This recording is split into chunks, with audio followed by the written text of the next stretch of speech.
Hello everyone. My friend and I recently finished making Among Us in Minecraft Bedrock Edition. He built the whole thing, and I was in charge of the command blocks. We recently finished after 2 months of work, and we're happy to show it to you, even if some parts of it ended up being a little bit scuffed. I'm lagging very hard. I'll spend the majority of this video showcasing the map, and towards the end, I'll have him give a brief overview of the building techniques that he used. Although I was originally going to talk about the command blocks, I decided it'd be way too much information to squeeze into this video, but if you guys are still interested in that, I can make that into its own video at a later date. Also, for those of you who aren't aware, there's an Among Us plugin for Java Edition that was released by Phoenix SC about a week before we started our own version. And I feel it's important to say that although there ended up being a lot of similarities between his version and the version we ended up making, neither me nor my friend even knew of its existence until we were pretty much done with our own map.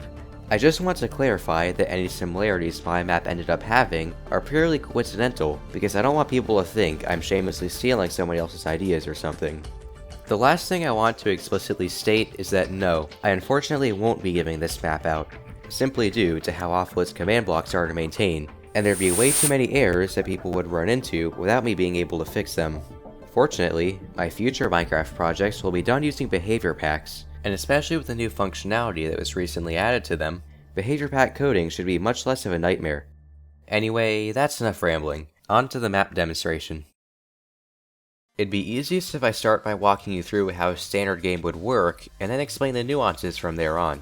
While doing this, I'll be assuming you have ample knowledge of the original game, so if you somehow don't, there are many videos you can watch to get the gist of it. Upon starting the game, your role is displayed to you, and for the sake of simplicity, let's assume you're crewmate for the time being. You have two buttons in your hotbar, the use button and the report button, just like the original game. You can use them with either the right mouse button on PC or the left trigger on Xbox, but they don't do anything unless you're next to an object you can interact with.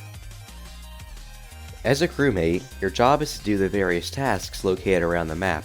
You can find a list of all your tasks using the birch button on the center table. Once you locate each task, which is represented by this particle effect, you'll see the prompt interaction bar change. Upon interacting with the task, you'll be teleported to the task room, from where you can either do the task or cancel it. There are 28 different tasks, and I made a separate video on my second channel showcasing all of them. You may be wondering, if you get teleported to another room, isn't that unfair to the imposters? My answer is that it probably would be, but I came up with a way to counter this. When you teleport to a task, you leave an armor stand behind in your place. This armor stand can still be killed by the imposter while you're doing your task. This is apparently the same approach that the Java plugin uses, which looks pretty bad for me. But I'll prove that I didn't copy it from there by telling you that I copied it from somewhere else, Minecraft Championships.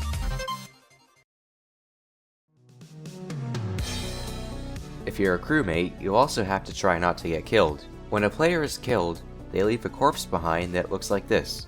Dead players have permanent invisibility, but are still able to spectate. In addition, they have to finish their tasks just like in the original game. Now, let's move on to everybody's favorite part of Among Us, the accusations. I have my suspicions. Yeah, I think I'm gonna go with Caiden. No, I'm don't. also gonna go with Caiden. No, don't. Yeah, it's No, Bobby, you're throwing. Voting can either be triggered by reporting a body or using the emergency button on the center table. Instead of being an interface, the voting area is a physical room. Every player, as well as the skip button, has a place on the board, and they can be voted for by stepping on their respective sea lantern. Each player also has an item frame that indicates whether they voted or not. After the votes are cast and the winner is decided, you can see them float away outside of this window, and their role will be revealed. We also have these cookie cutter responses you can give. I can't. I feel like Oh wait, there we go. The final important part of being a crewmate is security features. The Skeld has two main security features, the camera system and the admin map.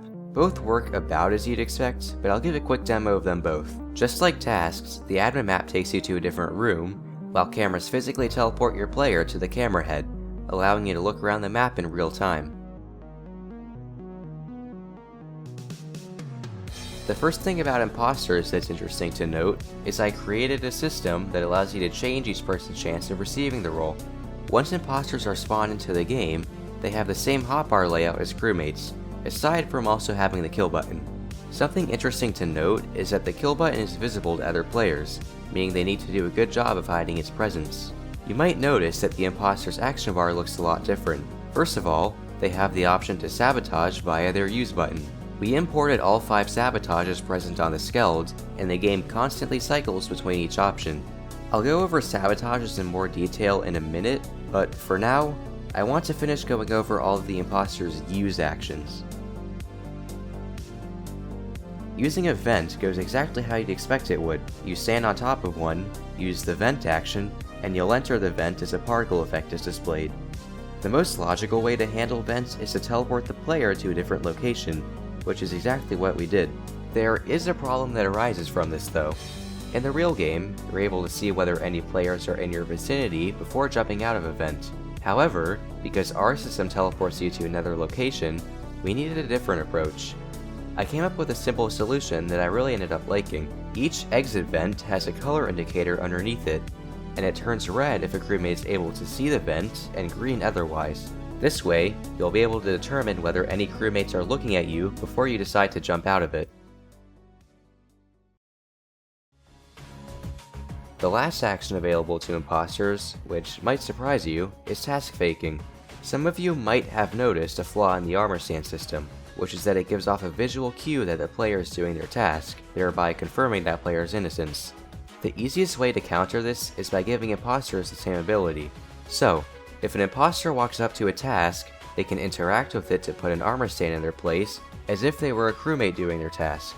Meanwhile, they'll be teleported to a cozy little room that they're able to leave at any time. Reactor works exactly how you'd expect. There's a ticking alert, and 2 players must make it to reactor before the time runs out, and each stand on opposite pressure plates. O2 is more complex. There's the same countdown as before, but players must locate the 2 oxygen areas, interact with them, and they'll be teleported to a separate room, synonymous to a task room, where they must repair these leaking pipes with cobblestone.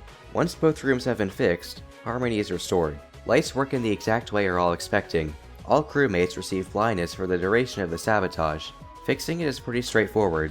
Go to electrical, or up to this other task-like room, and turn all the switches on.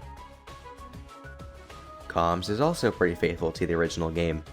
While ongoing, the task list, admin map, and security cameras will be unavailable, and you have to travel to comms to find yet another fixing room.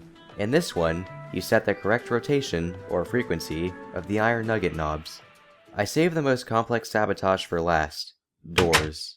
Just kidding, it literally just closes every door on the map, and reopens them after 150 ticks. Well, I think that demonstrates the main content of the map. There's obviously many more nuances that I conveniently skipped over, which I think is perfectly fine, because now that you're more familiar with the map, Caiden can talk about how he built it. Hi, I'm Caiden.